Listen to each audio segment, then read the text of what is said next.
Hello everyone, and welcome back to this week's video. So back in 2018, Netflix dropped my favorite TV show ever, and that's She-Ra and the Princess of Power. And in 2019, they started to drop dolls, which ended me up on the channel of Delightful. More specifically on this video, which I can still not believe that she mutilated an Adora doll. I now have these guys in my collection, but since I love Catra so much, I always wanted to redesign her. So in 2020, I bought this doll hoping to do so. I always had the plan to do this, so that's why I started my doll customization journey. So here we are, 5 years after I bought this doll, and I'm now ready to transform her into Catra. When I bought this doll all those years ago, she was not too expensive and perfect. In an era where second-hand doll just dropped from the sky, she arrived on Marketplace and I jumped on her. And even though I knew nothing of doll customization, I wanted a Catra doll. More specifically, my favorite era, which is the glow-up era of season 4. To do that, the first thing that needs to change is her hair. Catra has a brown grayish color, and even though this color is really close, it's way too purple, so I have no choice but to reroute, which Tessa wanted to participate in. I think she sends her own people, because usually she never comes to see me when I'm working. Well, on the table itself. Kitty beau? Je fais une bonne job? And I also took the time to remove all the factory paint at this stage, like always. Now, for her skin color, I really wasn't sure how I would achieve that. The first thing I wanted to try was to kind of blush a lighter color everywhere, but I really was not satisfied with the end result. Because of that, I decided to try painting on the color. I'm way better with acrylics, and I know there's a chance that it will flake, but I'm gonna be super careful. While I'm here, I'm just gonna say that one thing is really throwing me off, and that's the fact that her skin tone always kind of change. Sometimes it's more orange, sometimes it's more Caucasian-esque colors. So I went with how I see her in this picture. Colors on screen are not easy, plus the fact that my camera is also changing the color for you guys, so just believe me when I say it's really close. For her hair, I went with this chocolate brown color. Mainly because I didn't want to buy some new hair, but also because of how I perceive Catra in this era. She's like a way more polished version of herself, and I had the feeling that she would have dyed her hair a cleaner color. I mean, after almost destroying the world, I would have probably cut or dyed my hair a funky color, so I'm dyeing hers. Now that she's back on her body, I'm gonna start painting the black accent. First thing is the glove.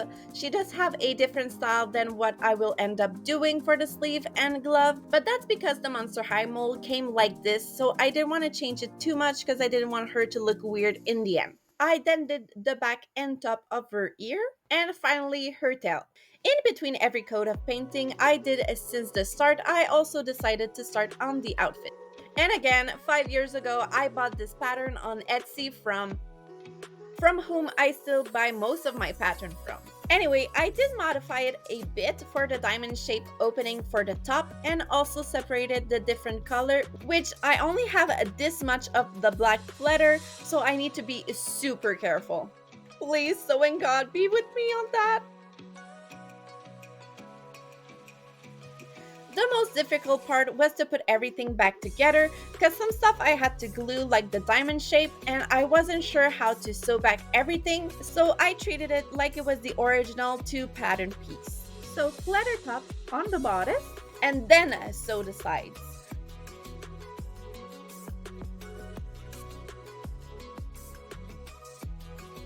I also did the legs separately. I hope it makes sense. I wasn't sure while I was making it, so it's hard to explain. I hope this little drawing helps.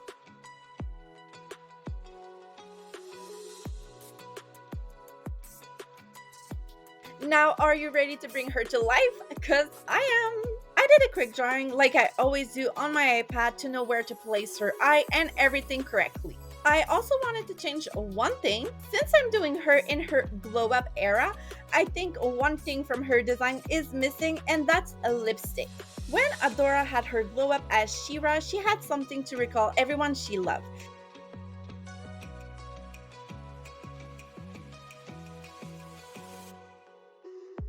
And at this point in Catra's life, her only friend was a Scorpia. And even though I don't think Catra would have accepted her help, I had the feeling that they would have a cute moment together at some point, of like Scorpia showing her how to do her makeup or something. Now that I'm thinking about it, maybe my Catra is more a Catra that would have stayed in the Crimson Waste and would have ruled this place instead with Scorpia. I mean, who knows where Catra would be if Shadow Weaver died before arriving to Bright Moon, right? Shadow Weaver told you? How exactly did Shadow Weaver tell you this? Catra, Shadow Weaver is in Bright Moon. You okay? We are going back.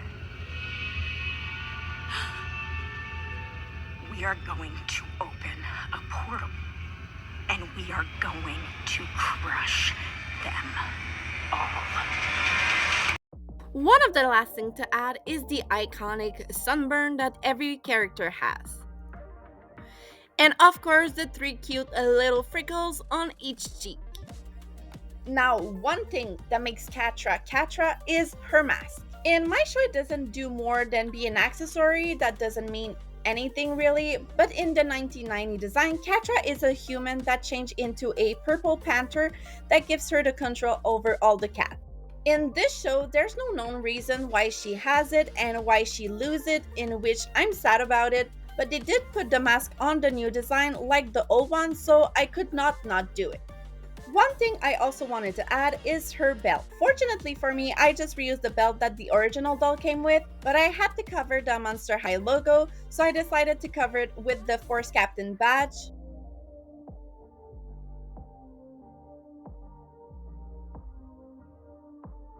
And then varnish everything to make the belt look more leather and the badge more metal. One of the reasons I also wanted to do her belt instead of the triangle shape she had on her outfit is because I really want to do her whip. This is something that's really important to her for a whole season, so I had the feeling like I had to do it. I really wasn't sure how to do it, so I just used some wires between 2 layers of foam, and that's gonna be good enough for me. I'm gluing the whip to the belt, so it doesn't need to be perfect. And with that, I think I'm done with everything I wanted to add, so let's go to the final shots.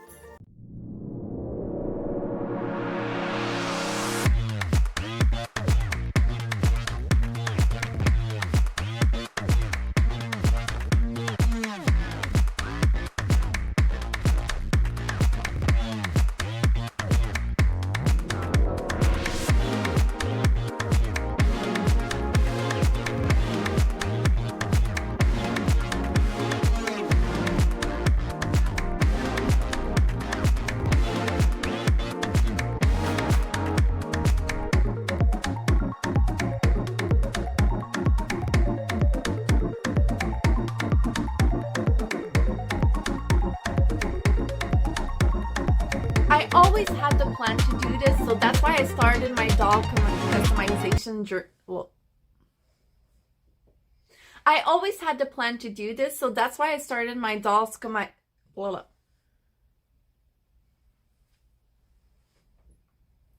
I always had the plan to do this, so that's why I started my doll customization journey. That's why I started my doll customization journey.